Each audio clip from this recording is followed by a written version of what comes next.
Hey, Crick. Yeah, I remember it, so you don't have it. Yes, This year we didn't say that watched again. an actor who definitely left an impact on film. Whether it was intense drama or silly comedy, Val Kilmer always gave his unique stamp on.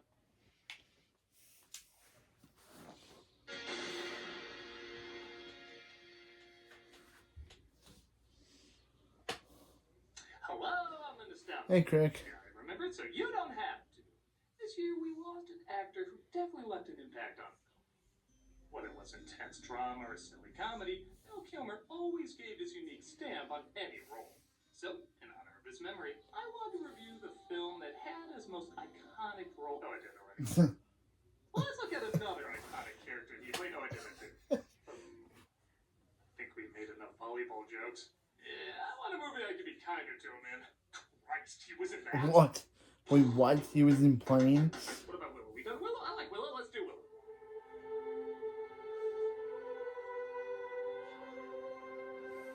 Though arguably not the main star, Val Kilmer once again does a good job adding a distinct flair to a character that honestly is written somewhat generic. In fact, to be honest, Willow underperformed at the box office because many people at the time did see it as a little generic. What makes it stand out in my opinion, though, is its atmosphere and its main actors. Released in 1988, directed by Ron Howard and conceived by George Lucas, everyone thought this was going to be a smash hit. But while it by no means bombed, it certainly didn't pull in the numbers it was hoping for. Possibly due to mixed critical reaction to the release of other big anticipated hits. However, the film did have a healthy life on TV and home video, and years later, it is still being talked about. So what is it about this film that's the release of other big anticipated hits?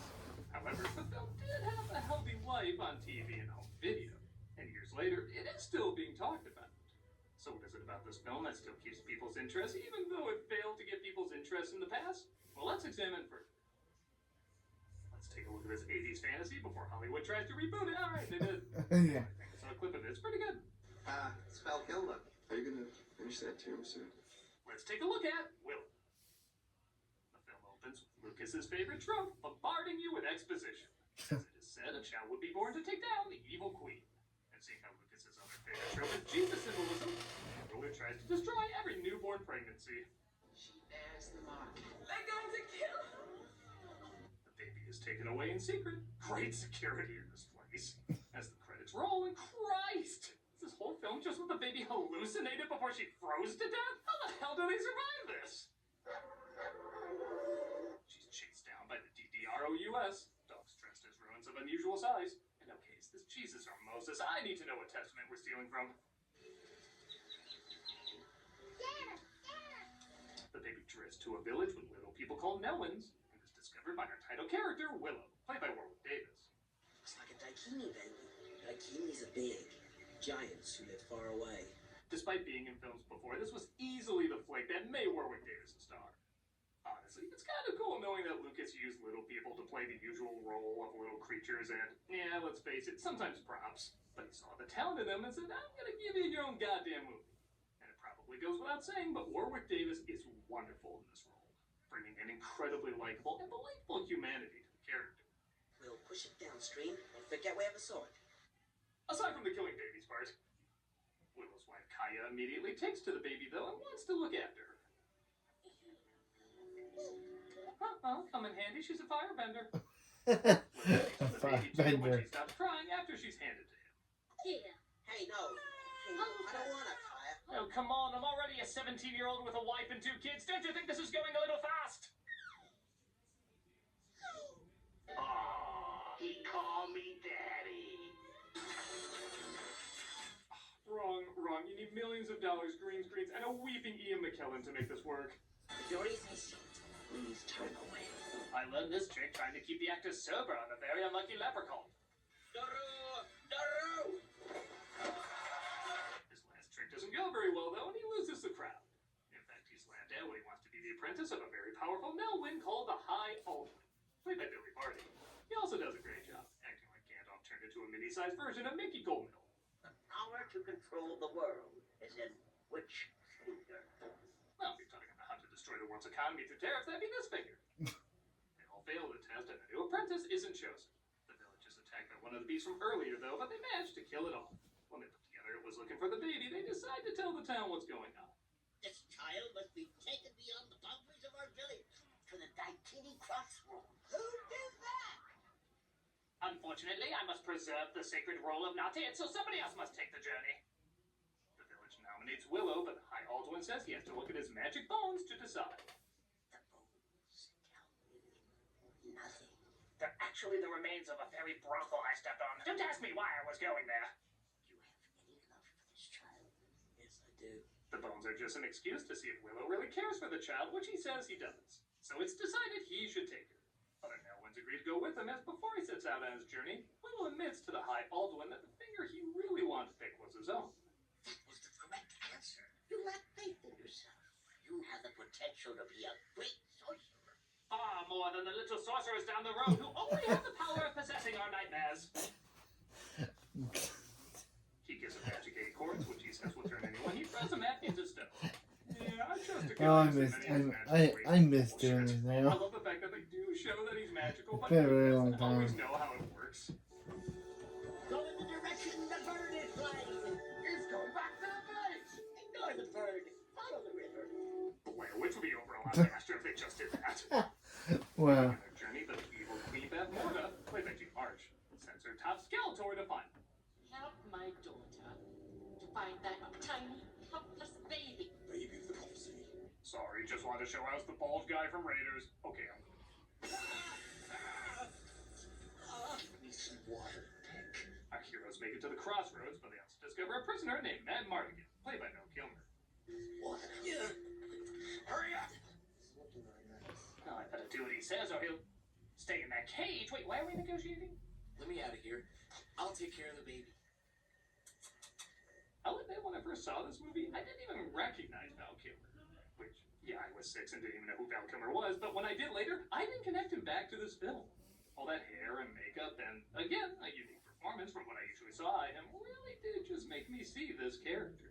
We can't give it to him. Somebody put him there for a reason. Justin completed. Purple Cut. You're a troll, though. Don't let him talk to you that way, Purple Cut. All of them except Migosh, played by Dan Steinberg, say they're fine leaving the baby with him and head back. Everyone who crosses their path isn't interested in the baby, though. However, Mad Mardigan meets an old friend named Arik. I still serve Galador. You serve no one. Sit in your coffin and rot. Well, half friend. When I get out of here, I'm gonna cut your head off and stick it on a pig pole! It is impressive that Kilmer spends 10 minutes of this movie in that tiny cage, and yet he's still energetic and doesn't in any way feel limited by it. Let me out of here. I'll take care of the baby, I swear. Let me borrow that spear just for a minute. Johnny Depp is watching this thinking, hey, I can take this and push it too tiresome. You wanna go back to your families? I want out of this cage. Let me take care of that baby. I'll look after her like she was my own. He manages to convince him he wants to look after the baby, and he ventures forth to... I guess he never said where he lived or where he was going. Nah, well, I'm sure it was still a wise choice. I stole the baby! I stole the baby! Why do we get an image of Mad Mardigan just tossing the baby, the bird picking it up midair? They're attacked by creatures called brownies, which I think you'd have to have a few in order to see. And the Gulliver travels them in effects that, okay, are a little obvious, but for 1988 are still pretty damn impressive. Welcome to my kingdom. They're approached by a mysterious force named... Yeah, my dyslexic ass isn't pronouncing that. I'm calling her Cheryl. Who says the baby's name is Alora, and she must be taken to a sorceress who will take her to a good king and queen. Why can't she take her instead of Willow? Pretty... Willow says he needs to go on this mission alone and sends Migosh home. 2 of the brownies accompany him, though, one of them played by Kevin Pollak, but they don't seem to be welcomed in many places. Get out of here! Get out of here, I'm a cooker! We already got fresh hobbit on the stove. The brownies fight over a love potion the fairies gave them, and yeah, you're gonna wish Migosh was the companion who stuck around. Your eyes. I have to kiss you. Imagine what the children will look like. Kitty Catswell. Oh my god. Kitty Catswell. Maybe this is why I was expedited from the borrowers. My husband's coming! Catswell. Wow, he really was Johnny Depp before Johnny Depp. This is my husband, Lug. Big husband. I like a woman with an 11 p.m. shadow. You! Are you the mother of that child? They're approached by the Queen's men led by her daughter Sorsha, played by Joanne Whalley. And I think this moment is supposed to be serious, but man, does it make me laugh. Let me see it. No, don't let her. Could staging be a little less Muppet Show? though, and outrun the soldiers. You better clear out, Willow, before those troops come back. I'm gonna try out for the matchmaker in Mulan. Despite his attitude, Willow does realize that Mardigan is a good fighter and could use him on his journey. I'm hungry. Go get me some eggs or something. We are not afraid of you. Now! Davis is like, hey, as long as I'm not the tiny comic relief this time. We made it. We have led you to the island of the sorceress Mademoiselle. They make their way to the island where they agree to part ways. And in yet another bizarre parent in Joyce, Willow leaves Alora with the brownies while he rows to the island. We will barter with our meager lives. Yes, the bite-sized Try My Yahoo series is no doubt a deadly one. Food. It's not just for eating. He's somewhat let down when he finds the great sorceress named Finn Rizal, played by Patricia Hayes, is actually a wombat.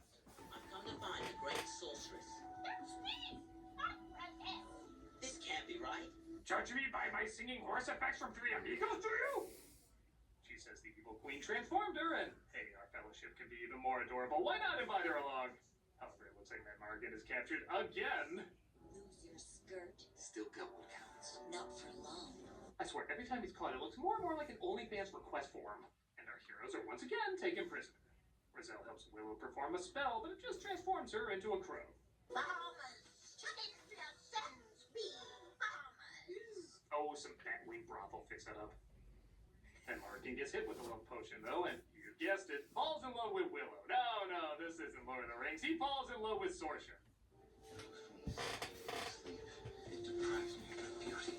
Her hair is almost as long and beautiful as mine. One move, jackass, and you really will be a woman. Her humor is very cut-off dick-based, isn't it? But here's a shocker. She gets turned on by Val Kilmer confessing his love for her. Your touch is worth 100,000 deaths. What goes on here? Nothing anymore, Val Blocker. They manage to fight their way out. You are great. Mardigan, the great maker. And they end up going shield sledding. Oh no, one of Willow's spells turned him into an Annabelle doll. Matt Market falls off. Willow crashes into a village and... Okay, I know the type of film I'm watching, but whenever this scene plays... Well, Mr. Chairman, it's just that most of the members in Staffordshire feel the whole thing's a bit silly. The soldiers follow him, so they find a place to hide, ironically bumping into Ari, also finding a place to hide. For once, they actually capture someone as they take Sorsha prisoner. You said you loved me because I'm your sun, your moon, your starlit sky. Oh my god, did I say that? I'm falling in love with myself. I will say, for such a bizarre setup, these two do surprisingly have chemistry. It's one of the few times a couple both loving and hating each other actually kind of works. It feels under the spell most of the time they get old, but it wears off and he isn't sure if it's still in his system. That combined with Sorsha's mixed feelings about her mother does make this weirdly believable and fun to watch. That Mardigan, come on! She gets away though, however, our heroes make it to the king and queen. But they discover everyone is frozen today. Yeah, you get it. Frozen. Using his magic again, but turns Rizal into a goat. Willow, you idiot. Gee, I'm sorry. Can you hold these acorns? The army approaches, and I love the fact that what stops them is literally just locking the door. That is just so basic. The aliens from Signs are like, yeah, now try being allergic to water as well. Not so easy, is it? It looks like there's trolls in the castle, too. Not the best effect. It looks like the land of the lost monkey got jizzed down by Ivan Ooze. But Willow. 1980s PG's it up! It turns into a different type of monster, though, as Red Markin basically tries home-aloning the castle. Again, the keying effects aren't always great, but this is still really well animated and intimidating. Get up where the archer's back! Get up where the archer's back! I should point out, by the way, the official name of this monster is the Eborsisk. And in case you're wondering, no, they didn't like this movie. There's something really funny about these two fighting this whole army off, just both being really clever and really stupid at the same time. Quiet, or I'll turn you into a suitcase. Who does that cabbage think he is? Sergeant finally decides, screw it, she'll be his Huckleberry. Stabs the beast in its head, causing its head to blow up. We don't know the anatomy of this thing, maybe it's how it works. But the general takes Allure. Or this Raggedy Ann doll standing in for Allure. Allure's gone. It's taken him. Oh, I can't help but feel partly responsible for this. Allure is taken to the Queen, but our heroes, along with Arwick's army, are following close by. Okay,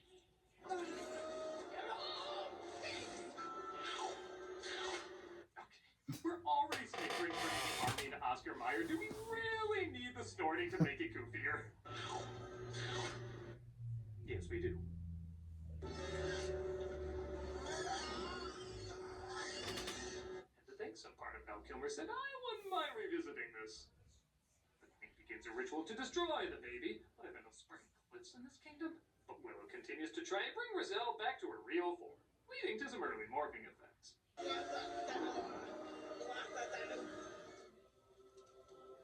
Ooh, let's send you to the lady from The Shining.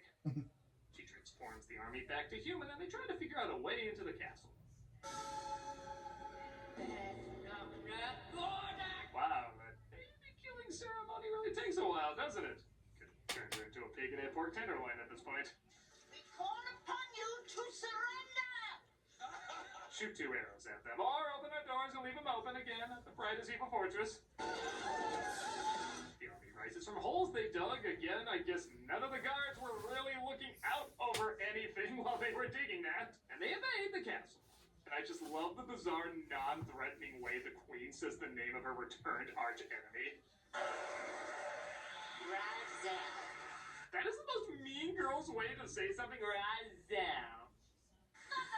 Traitor child. I must despise you now. That's also kind of a Mean Girls phrase. I must despise you now. Your powers have gained in strength, Roselle. Oh, I really should get one of my other heads to deal with this. Ha! You thought you could interrupt the mere 12 hours left of me killing this baby? Willow rushes in to help as the general kills off Arwick.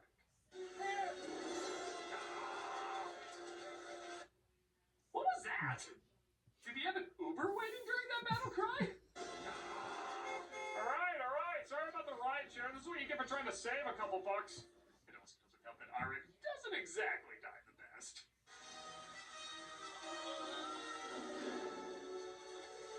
Thank you, acting school of 5-year-old Judy Hopkins.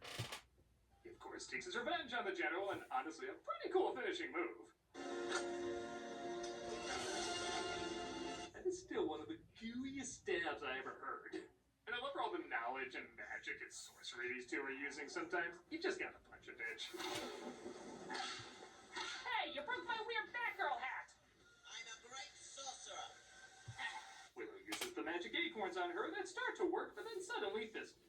And I know this wasn't a thing yet, but this is pretty damn close. Is that the extent of your powers, little one? Does any of what this character built up have a payoff? He uses one of his magic tricks to fool her, making her think he made the baby vanish. This causes her to lose her balance and send herself into the netherworld. A little forced, but I like the idea of him using a magic trick to fool a powerful sorcerer. It's a solid idea. Speaking of solid, all the people in the previous castle are broken out of their shells, including the king and queen, and order is restored. I suppose I should answer for my countless murders and war crimes, but my dress and hair are so pretty now, I must be good. Willow heads back home to a hero's welcome, and he's reunited with his family. This leads to the final epic line of absolutely nothing. Okay, the third act's a little rushed, but honestly, I still think this film's a lot of fun. Everything meets the standards it's establishing without necessarily surpassing. That is, except for the pacing, which even during the weaker moments still kept my interest. And as I mentioned before, the acting. Warwick Davis is a wonderful lead. Everybody's doing their best to play their roles either in a believable way or an entertaining way. And I know it sounds weird, but I really do love Val Kilmer in this. I know it's weird focusing on this film, seeing how he's done much better performances, but I really do think this one's underrated. For a role that doesn't really offer anything that new, he does bring a unique energy to it that makes someone who should be generic very fun and interesting. I feel like he really gave his all in this performance, and let's be honest, he could have coasted if he wanted.